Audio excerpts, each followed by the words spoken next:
Agora eu só quero explicar aqui um pouquinho para vocês sobre as plantas no banheiro. Tem muita gente que me pergunta sobre planta no banheiro, se pode, se não pode. E a verdade é que sim, pode, com certeza, inclusive é muito bom. Por exemplo, o lírio da paz é bom no banheiro, zamioculca é bom no banheiro. Só vocês têm que perceber o seguinte: muitos banheiros têm pouca ventilação e pouca luminosidade. Então começa a observar, se no teu banheiro tem muito mofo, dificilmente uma plantinha vai conseguir viver lá. Não por causa do mofo, mas porque se tem mofo quer dizer que tem a umidade e isso pode atrapalhar a questão da plantinha, tá? Por causa da ventilação, tem pouca ventilação, né? Mas assim, vai do teste, beleza? Se você colocar uma plantinha no seu banheiro e ela morrer, não fica desesperado, não acha que teu banheiro, meu Deus, tá alguma coisa errada aqui. Não. Provavelmente, muito provavelmente é pela questão da luminosidade ou da ventilação do banheiro, tá? Então, dá para tentar. Se der para ter, ótimo, excelente. Inclusive, uma coisa muito boa para você colocar planta no banheiro é colocar ela em cima do ralo. Se você tem algum ralo no teu banheiro, coloca a plantinha em cima do ralo, que daí você já vai estar 2 em 1. Você já está energizando seu banheiro, protegendo a energia dele e ainda tampando o ralo. Então é muito bom colocar a plantinha do banheiro em cima do ralo. Pode ser artificial no banheiro? Pode ser artificial. O melhor é viva, sempre, em todas as situações, porque é uma fonte de energia vital. Mas a planta artificial, ela não prejudica a energia da sua casa, tá? Ela não vai transmutar, por exemplo, se você pegar um clorofito artificial, ele não vai absorver os odores, ele não vai absorver a fumaça, ele não vai regular os níveis de oxigênio, ele vai decorar a sua casa, né? Mas ele não vai prejudicar também de forma alguma a energia da sua casa, ele vai atrair a energia Ti, né? Mas ele não vai ter essas propriedades de absorver. Um lírio da paz artificial, pode colocar, ele vai ser lindo, ele vai decorar sua casa, ele vai energizar sua casa. Agora, ele não vai ter o combate aos pensamentos ruins, ele não vai proteger você das ondas eletromagnéticas, tá? Porque ele não tem a propriedade da planta, beleza? Então é importante entender isso. Mas pode sim ter banheiro, ter planta no seu banheiro, beleza? E agora um brinde para quem ficou aqui até o final da live. Um brinde não, um presente aqui, um bônus.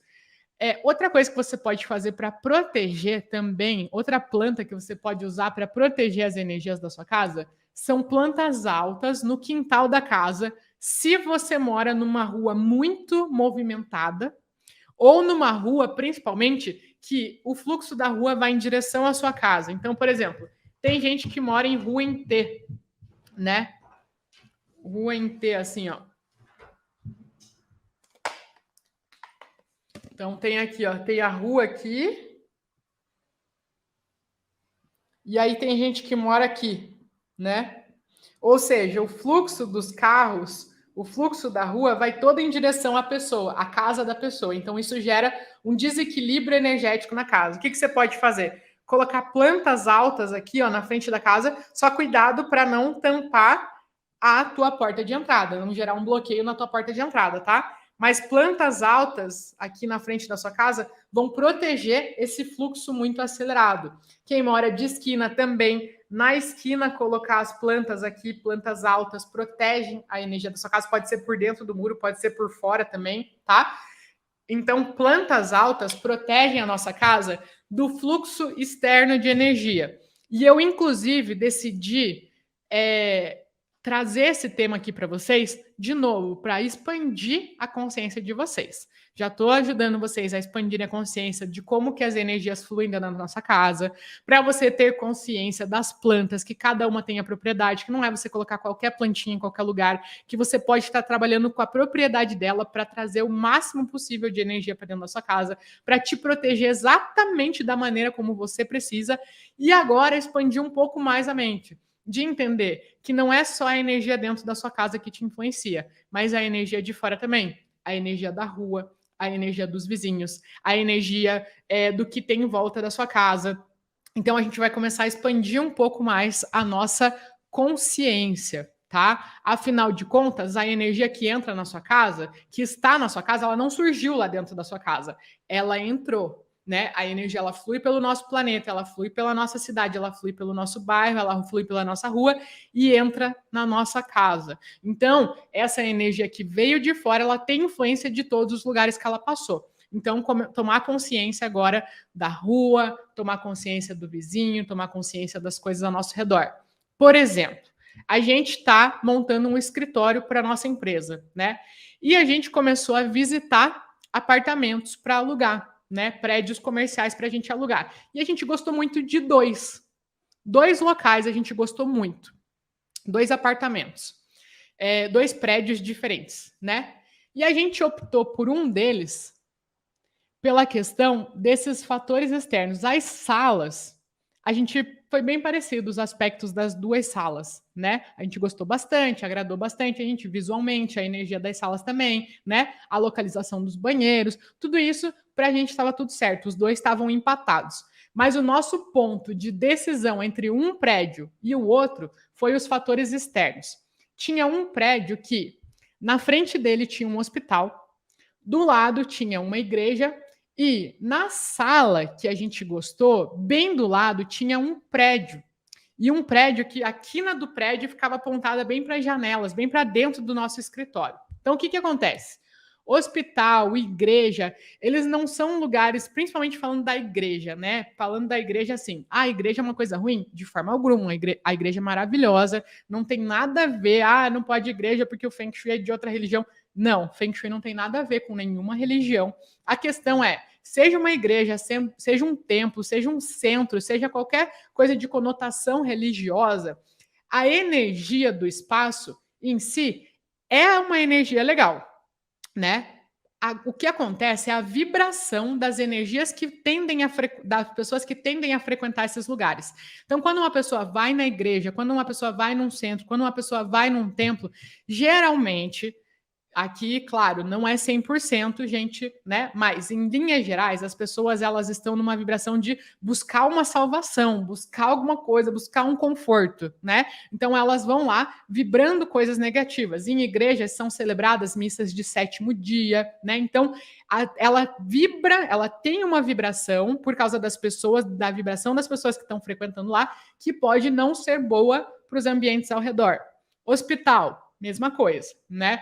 O hospital já é um pouco mais claro, porque o hospital tem a questão da enfermidade, a vibração das pessoas que estão lá, né? Então o hospital ele também acaba emanando uma energia que pode prejudicar.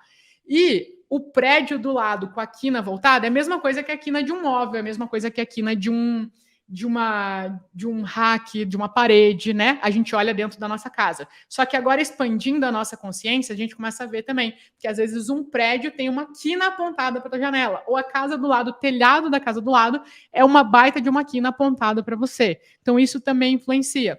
Inclusive, um fato, uma curiosidade aqui para vocês. Lá na China, durante um período, que tem aquela parte, né, eu acho que é de Hong Kong, que os prédios, eles têm muitos prédios lá e muitos bancos, né? O HSBC, inclusive eu trabalhava no HSBC uma época, gente.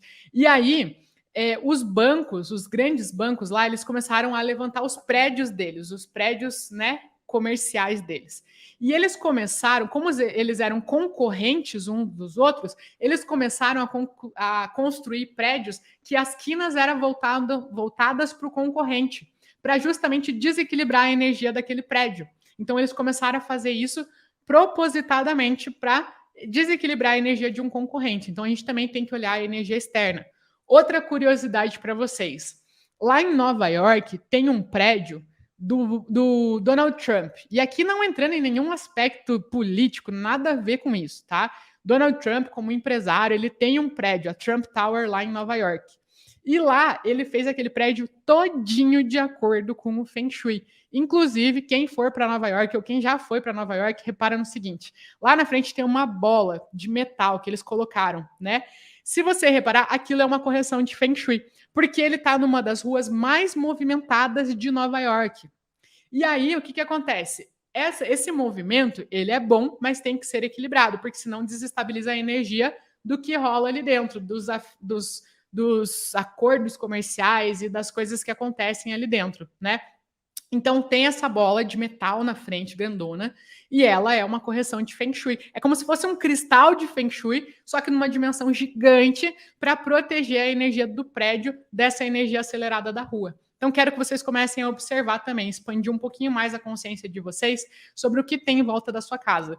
Rua muito acelerada, hospital, cemitério, igrejas, templos, o que tem em volta da sua casa para você começar a entender e perceber também como que essa energia afeta você e a tua família.